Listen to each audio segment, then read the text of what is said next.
টক ঝাল মিষ্টি দুর্দান্ত স্বাদে জলপাই আচার বানিয়েছি। নমস্কার বন্ধুরা, আমি রিমিস ডেইলি লাইফে তোমাদের সকলকে স্বাগত জানিয়ে আজকের ভিডিও শুরু করছি। আজকে আমি জলপাই আচারের রেসিপি শেয়ার করব তোমাদের সাথে। তাই প্রথমে জলপাইগুলো ভালো করে ধুয়ে নিচ্ছি।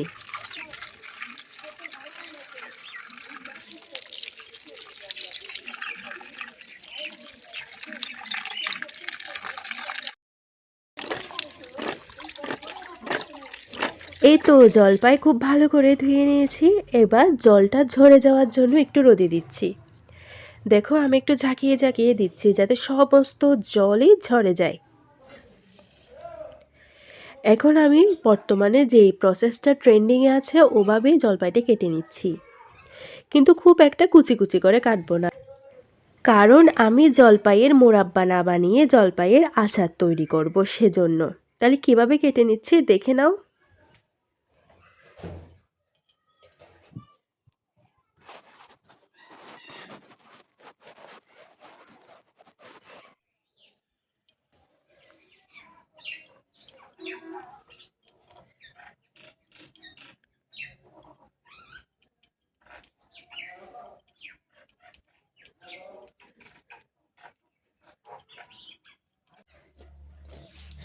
দেখো বন্ধুরা, আমি সমস্ত জলপাই কেটে নিয়েছি। তো চলো রেসিপি শুরু করা যাক। প্রথমে আমি একটি পাত্রে সমস্ত জলপাই নিয়ে নিয়েছি।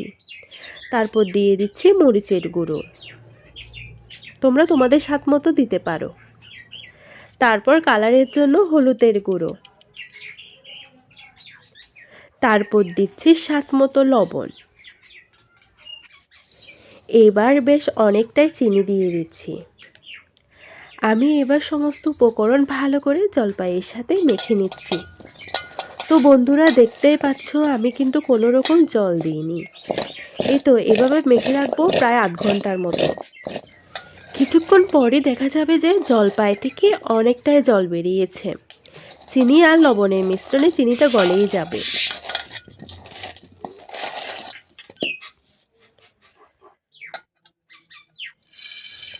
জলপাইয়ের আচার বানাবো, আর সর্ষে বাটা দেবো না তাই কি হয় বন্ধুরা, এটা আমাদের চাষেরই সর্ষে।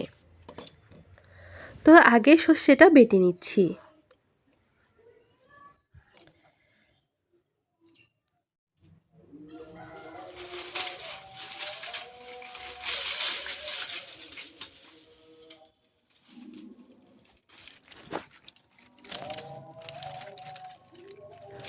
সব তো জোগাড় হয়ে গেল।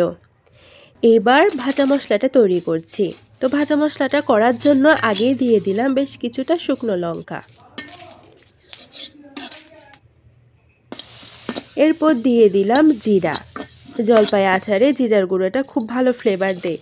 তারপরে পাঁচফোড়ন, তোমরা চাইলে আলাদা আলাদা করে মৌরি মেথি এগুলো দিতে পারো, আমি পাঁচফোড়নে দিয়ে দিচ্ছি।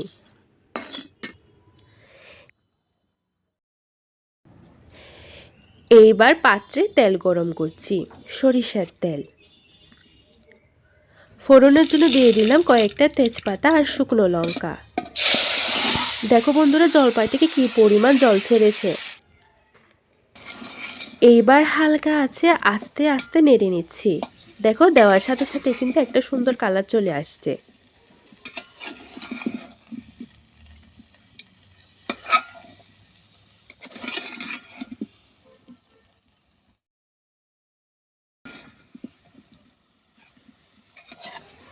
জলপাইটা সেদ্ধ হতে হতে এই সুযোগে আমি ভাজা মশলাটা গুঁড়ো করে নিচ্ছি।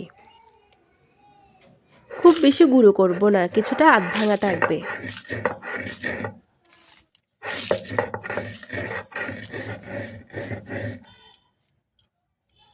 বন্ধুরা তোমরা চাইলে মিক্সার গ্রাইন্ডারেও ভাজা মশলা গুঁড়ো করে নিতে পারো, আমি পাটাই গুঁড়ো করে নিয়েছি।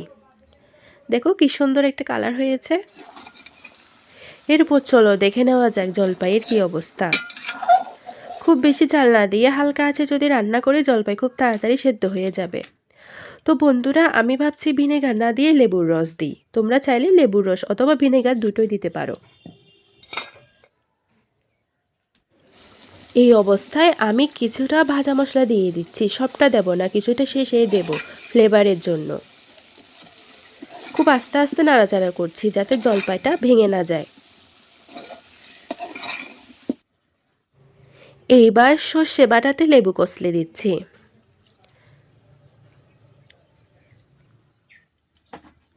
খুব বেশি লেবুর রস দেব না, কারণ জলপাই তো আগে থেকেই টক, সেজন্য। আর বন্ধুরা, জলপাই আচার করলে কিন্তু সর্ষে বাটা দিলে খুব ভালো লাগে খেতে। এখন সর্ষে বাটা আর লেবুর রস জলপাইয়ের সাথে ভালো করে মিশিয়ে নিচ্ছি। এখন তো রান্না একদম শেষের পর্যায়ে, তাই ভাজা মশলা দিয়ে দিচ্ছি বেশ কিছুটা। এরপর আস্তে আস্তে করে মিশিয়ে নিলে হয়ে যাবে। দেখো বন্ধুরা, কত পরিমাণ কালারটা চেঞ্জ হয়ে গেল। দেখছো কি সুন্দর গুটগুট করে ফুটছে। কোনো সমস্যা নেই, জলপাইয়ের আচার কিন্তু শক্ত হয়ে যাবে না। দেখো, এটা হলো পরের দিন সকালবেলা, আমি রোদে দিচ্ছি। কালারটা দেখেছো কি সুন্দর এসেছে। তো বন্ধুরা, অবশ্যই একটি লাইক করবে, কমেন্ট করবে আর আমার চ্যানেলটিকে সাবস্ক্রাইব করে আমার পাশে থেকো। ভালো থেকো সবাই।